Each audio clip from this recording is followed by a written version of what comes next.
दुर्भाग्यजनक दुखुनांथाव आरो बे खोथाखौ जों स्पष्टयै बुङो एबसुआ बेबायदि गाज्रि इनस्टिगेट खालामनायनि जुदि 1% जुदि एभिडेन्स दङब्ला 1% जुदि बेबायदि तथ्य दङब्ला जोंनो हो आङो बेखौ प्रत्याबान खालामदों चेलेन्ज खालामदों दुलाराय बर' फरायसा आफादनिफ्राय आं रिजाइन लागोन आरो बे घटनाखौ जुदि जोङो खालामदोंब्ला जोंनि मायबा तथ्य दङब्ला जेलाव थांनो थाखाय रेडि जों एबसुनि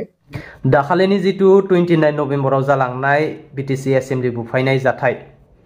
बे जाथायाव एबसुआ गोख्रोङै आखाइ दं होननानै जोंहा बिटिसिनि चिफ मानगोनां हाग्रामा महिलारि सारा बुंदोंमोन नङा होमबा बेल' नङा बेजों लोगोसे माखासे मावथि वार्कार्स इन्टेलेक्चुएल आरो एमसिएलए इएमफोराबो बे मोनसे एखे खोथाखौनो बुंदोंमोन जे बे खामानियाव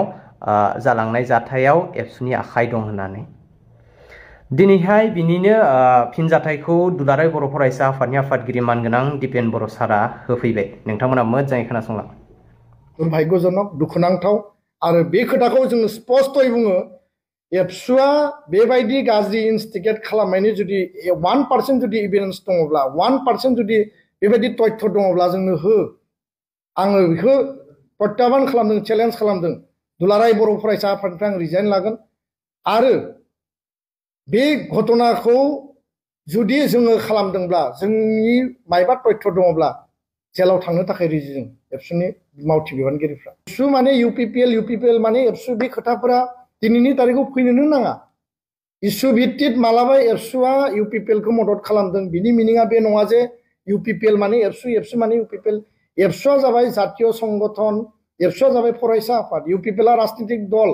बिसोरनि प्रिन्सिपाल आइडियोलजि दङ बिसोरहा संबिधान दङ राजनीतिक दल हिसाबै बिथांमोना सोलियो बेखौ सरजाबनायनि खुनु खोथायानो गैया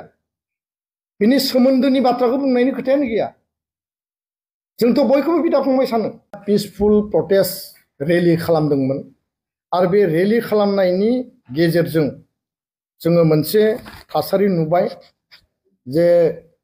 जागायजेननायाव रेलिया पिसफुली डेम'क्रेटिकेलि खोब डिसिप्लिनै फैदोंमोन आरो फैयै फैयै जेब्ला बिटिसि सेक्रेटारियेट सफैयो बे समाव बिटिसि सेक्रेटारियेटनि गेटखौ खुलिनानै सिङाव हाबलांनानै माखासे माने लन्ड भन्ड खालामनाय थासारि बा माखासे जिखिनि जानाङै थासारि जानायखौ जों नुनो मोनदों आरो बेखौ लानानै दुलाराय बर' फरायसा आफादा जों सिगाङावबो गोथौयै दुखु मोननायखौ जों फोरमायदों बे जाथाया आनफर्चुनेट आरो बे जाथाया जानाङामोन आरो कुनु कारनाव जोङो हिंसानि बा भायलेन्सनि थासारिखौ जोङो मालाबाबो जोङो लाय होबोआखै आरो बेबायदि जानायखौ जोङो गोथौयै दुखु मोननाय फोरमायदों आरो बे जाथायखौ लानानै दिनै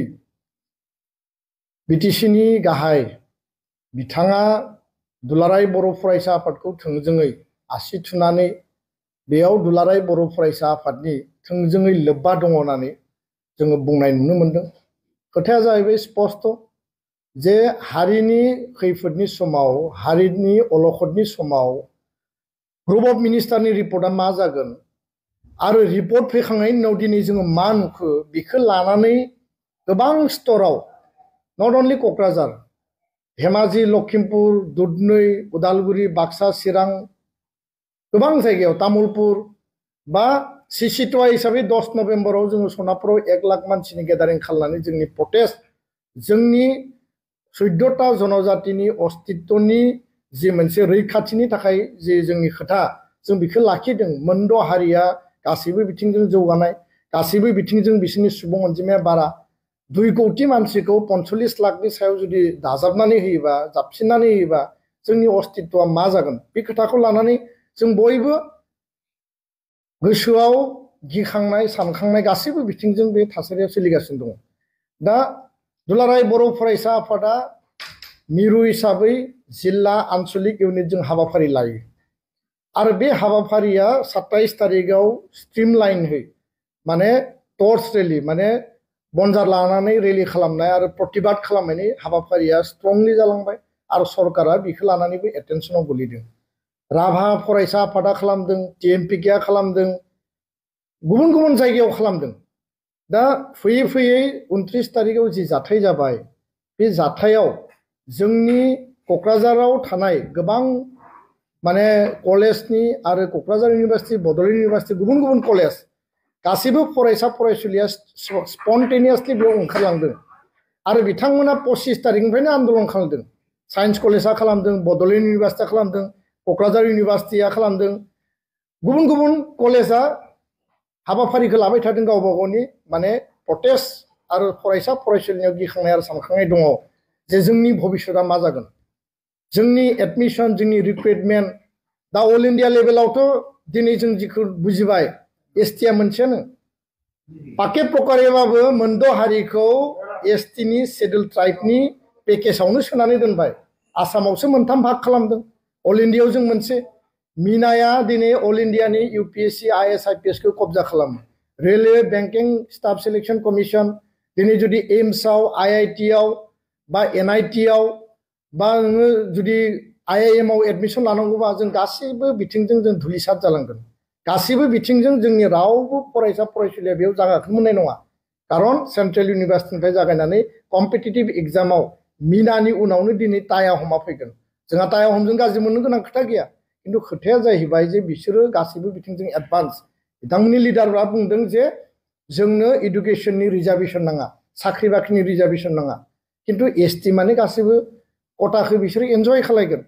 दा खोथाया बेबायदि परिबेसखौ गिनानै फरायसा फरायसुलि बिथांमोना 25 तारिखनिफ्रायनो ग्रुप अफ मिनिस्टारनि रिपर्ट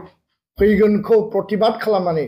माने दाखिल खालामनायनि सिगांनो प्रतिबाद खालामनानै गावबा गाव इनस्टिटिउसनाव धरना होदों प्रटेस्ट खालामदों पिसफुलि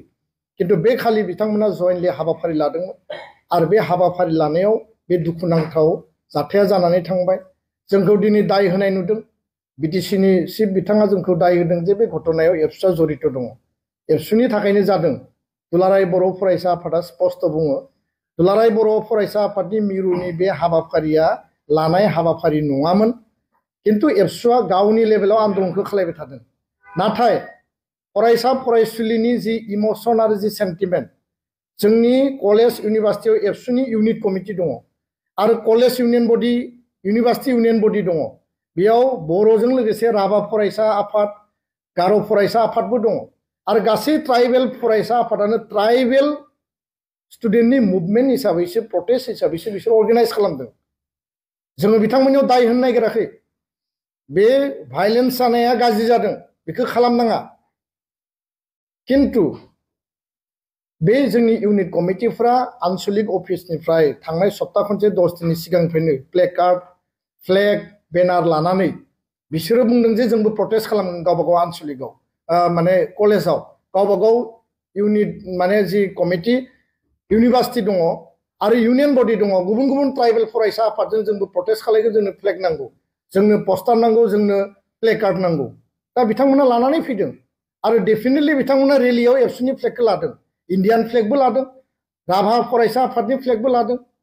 ट्राइबेल फरायसा हिसाबैसो बिथांमोना प्रटेस्ट खालामदों दा बेखौ जुदि बे घटनाजों एबसुखौ जड़ित खालामनानै राजनितिक कालार लाबोनो नागिरनाया बियो थारैनो बिराद दुखुनांथाव आरो बेखायनो दुलाराय बर' फरायसा आफादा दिनै जोङो खावलायदों जे राजखान्थि खालामनायनि बियो सम नङा आरो बे घटनाखौ राजनितिक कालार होनायनि बियो सम नङा बे इनस्टिटिउसना बिटिसि सेक्रेटारियेटआ शहीदनि बिनिमयाव मोननाय 5000 मुंख्लंनि शहीदनि बिनिमयाव थैनि बिनिमयाव जों दिनै बिएससि एकर्ड बड'फानि बड'लेण्ड आन्दलनजों जोङो बिएससि एकर्ड मोनबाय बिएलटि आन्दलनजों बिटिसि एकर्ड मोनबाय एनडिबि आन्दलन एबसु आन्दलनजों बड' एकर्ड बिटिआर एकर्डजों मोनबाय आरो बे जोंनि संग्रामनि अस्तित्वनि संग्रामजों लुजानाय बानायजानाय मोनसे अनुस्थान आरो बिनि गेजेरजों बर' हारिनि अस्तित्वनि खोथाया बे बिटिसि सेक्रेटारियेटनि गेजेरजों सावरायजानांगौ आरो 36 लाख माने 35 लाख बिटिआरआव थानाय गासै जाति जनगोष्ठी 26टा जनगोष्ठीनि खोथा बाथ्रायाबो रायलायजानांगोन बेयाव बयहाबो गावबा गावनि अधिकार मोननायनि खोथा दङ किन्तु अस्तित्वनि आन्दलनखौ खालायदोंमोन सोर बर' हारिया बर' रायजो राजाया बर' दल संगठना आरो बे अस्तित्वनि संग्रामाव जोङो बेखौ दिनै मोनबाय दा बेखौ माने आबेगाव जोंनि फरायसा फरायसुलिया बे गोरोन्थि खामानिखौ मावबाय बे स्पन्टेनियास मोनसे रेलिमोन आरो बेयाव रावनिबो इनस्टिगेसन रावनिबो इनजेक्ट गैया बेखौ लानानै दिनै राजनीतिक महलाव जि कालार फुननो नागिरदों बे थारैनो दुर्भाग्यजनक दुखुनांथाव आरो बे खोथाखौ जों स्पष्टयै बुङो एबसुआ बेबायदि गाज्रि इनस्टिगेट खालामनायनि जुदि 1% जुदि एभिडेन्स दङब्ला 1% जुदि बेबायदि तथ्य दङब्ला जोंनो हो आङो बेखौ प्रत्याबान खालामदों चेलेन्ज खालामदों दुलाराय बर' फरायसा आफादनिफ्राय आं रिजाइन लागोन आरो बे घटनाखौ जुदि जोङो खालामदोंब्ला जोंनि मायबा तथ्य दङब्ला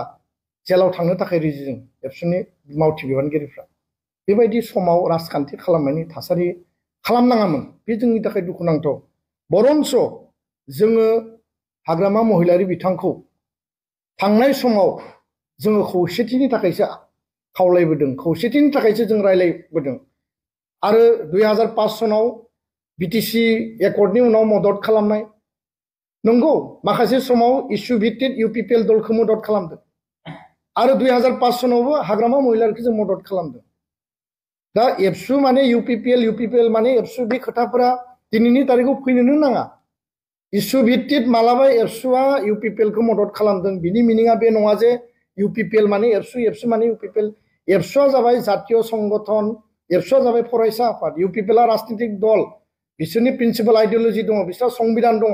राजनीतिक दल हिसाबै बिथांमोना सोलियो बेखौ सरजाबनायनि खुनु खोथायानो गैया बिनि सोमोन्दोनि बाथ्राखौ बुंनायनि खोथायानो गैया जोंथ' बयखौबो बिदा फंबाय सानो हाग्रामा महिलारियानो जा रबिराम नार्जारियानो जा प्रमद बर'आनो जा इउजि ब्रह्मआनो जा दा दला आलादा आलादा बिथांमोना दल खालामदों राजखान्थि खालामदों एबसुखौ मानो गेजेराव लाबोयो आं बुंदों जे इस्यु भित्तिक जों मदद होदोंमोन खिन्थु दिनै जों रावजोंबो गैया जोङो इन्डिपेन्डेन्टलि दुलाराय बर' फरायसा आफादा जातिनि सार्थ अस्तित्वनि थाखाय जों खामानि मावदों दा बेखायनो बे खोथाफोरखौ ब्लेम गेम खालामनानै दिनै जोंनि गेजेराव गावस्रा गावस्रि लाबोनाय खौसेथिखौ माने उद्देश्यआ मामोन जे 6 जनगोष्ठी जनजातिकरण खिन्थु दिनै उद्देश्यखौ रायजोफोरनो खिन्थानानै होदों जे एबसु माने इउपिपिएल माने एबसु बिराद जथेस्थ बियो दुखुनांथाव आरो थांनाय दिल्लीनि हाबाफारिनि गेजेरजों दुलाराय बर' फरायसा आफादा जों घोषणासो खालामदोंमोन जे जों गोख्रैनो दिल्लीनिफ्राय थांनानै हाग्रामा महिलारि बिथांखौ जों लोगो हमगोन लोगो हमनायनि कारना जाबाय बर' एकर्ड इमप्लिमेन्टेसन जानांगौ बर'फोरनि अस्तित्वनि जि मोनसे जोंनि मोनथायनि जि अधिकारनि जि खोथाफोर दङ बेखौ लानानै जों गुवार गोथौयै बिथाङा जिहेतु काउन्सिलनि मुरब्बी जाबाय गोदानै सरकार दाबाय आरो काउन्सिलनि मुरब्बी हिसाबै जोंहा रायलायनाया जोंनि डिउटि आरो रेसपन्सिबिलिटि आरो इभेन 29 तारिखआव जि घटनाया जाबाय बे जानाय सानखालि बिनि सिगां बरमानि आन्चलिक अफिसाव 25टा बर'नि माहारियारि आफाद गौथुम धोरोमारि आफाद गौथुम बयखौबो लानानै एबसुआ गोथौयै गुवारै 6 कमिउनिटिनि एसटि होनायनि सायावसो जोङो गुवार गोथौयै सावरायबाय थादोंमोन आरो बे सावरायनायाव रिजल्युसनानि 1 नम्बरानो दङमोन 25टा जातीय आफाद धोरोमारि आफादा हाग्रामा महिलारि बिथांजों गोख्रैनो सावरायगोन एमपि बिथांमोनजोंबो सावरायगोन मन्त्रिजोंबो सावरायगोन एमएलए आरो स्पिकार बिथांमोनजों सावरायगोन सरकारजों रुलिंजों अपोजिशनजों जाय जेराव थाया मानो हारिनि खैफोद बा अलखदाव जों खौसे सावरायनानै बेखौ जों बोरै गाबथानो बे सावरायनायनिसो डिसिसन लादोंमोन बिथांखौ लोगो हमनो गोनांमोन खिन्थु बिथाङा दिनै जोंखौ आसि थुनानै दाय होनानै कालार फुननानै जेरैबायदि जोंखौ सावरायनो लामा पेसेज बानायनायखौ बन्द खालामना होनाय बायदि जेरै खालामबाय बे जोङो बिराद दुखु मोनदों आरो जों दिनैबो राजि बिथांजों सावरायनो थाखाय दिनैबो जों एग्रि बिथांजों सावरायनो थाखाय खारन अस्तित्वनि बे संकटआव जोङो बिथांजों सावरायनांगोन आरो बिथाङा बुंदों जे एबसुआ गोजौआव थांनानै सोरजों रायलायनानै मा बुजाबुजि जादों बेखौ आं मिथियो जों रावजोंबो जेबो बुजाबुजि जायाखै बुजाबुजि जानायनि खोथा गैया जोंनियावबो गोबां मानगोनां दिपेन बर' सारा मा खोथा बुंखो नोंथांमोनाथ' खोनाखाबायानो नङा होमब्ला थै दङब्ला दिनैहाय नोंथांमोना खोथिदोब्रा एभिडेन्सखौ मानोथो लाखुमाबाय थाखो जुदि नोंथांमोननाव एभिडेन्सआनो दङब्ला दिनैसिम दासिमाव लागि माने एफआइआर खौनो होनो हायाखै एफआइआर हैना दानो जुदि बे खामानियाव एबसुआ रिलेटेड दंब्ला नोंथांमोननाव एभिडेन्स दंब्ला एफआइआर हैदो आरो दुलाराय बर' फरायसा आफादनि आफादगिरि मानगोनां दिपेन बर' सारा जेल जानोबो राजि जुदि बे खामानियाव रिलेटेड बा नोंथांमोना साफा साफा साउथ इन्डिया फिल्मनि दाखु बिलेन जेमान हाजार कि गोरोन्थि दाय मावा मानो अब्लाबो नोंथांमोना सिमान जाया आरो दायखौ माब्लाबाबो लाया आरो मालाबाबो जेननाय बादखौ लाया। नाथाय एक्टरा फार्स्टआव बुजाग्रोखायो बेखौ मिन्थिखा। गुन्डा लिडारफोरा गुन्डागिरिफोरा एक्टरखौ बुग्लि बुसि बुनानै हा सिङाव फबना दोनबाबो लास्टाव साउथ इन्डियानि एक्टरा जिन्दाखा। बेखौ साननानै ला जिन्दाखा। थिग बेबायदिनो नोंथांमोना दिनैहाय एबसुखौ हाजारखि बखि हाजारखि गाज्रि गाज्रि मुंसु आइथिं सिङाव दोननो जुजि अब्लाबो नोंथांमोना हानाय नङा। एबसुआ जेब्लायबो फार्स्ट। दिनैहाय बिटिसि एसेम्बलिखौ बुफायनाय लोगो लोगोनो बै थैनोसै गोनां बोराय बुरिफोरमानि सिगाङाव माइक लानानै स्टेटमेन्ट होफैनो हानाय गोहोखौ मोन्दों बा बोलोफोरा दों। नाथाय बै 6टा जनजातिनि हेंथायै फंसेबो खोथा बुंफैनो हायाखै। मानि थाखाय? आरो नोंथांमोना बेफोरबायदि बैसोजों लोगोसे एसे सोलायनो नाजा। बेफोरबायदि बैसोआव राजनितिकआव हाबनानै राजनितिनि खोथा बुंनानै रायजो राजाफोरजों पाब्लिकफोरजों गाज्रि दा बुंजा। देनाङो थैना थाङोब्ला आत्मा मुक्ति मोननाय नङा, पाप नांगोन मिथिखा। थ' रायजोफोर दिनैनि दासिमनि गोदान मोनसे फुल आपडेट भिडिअआ बेखिनियानोसैमोन। जुदि नोंथांमोना भिडिअखौ नायनानै मोजां मोनदोंबा चेनेलाव दिनैसो गोदानब्ला लाइक कमेन्ट शेयार आरो लोगोसे चेनेलखौ साबस्क्राइब खालामना होब्लानो जाबाय। थेंक इउ फर वाचिं, लाभ इउ अल, बाय।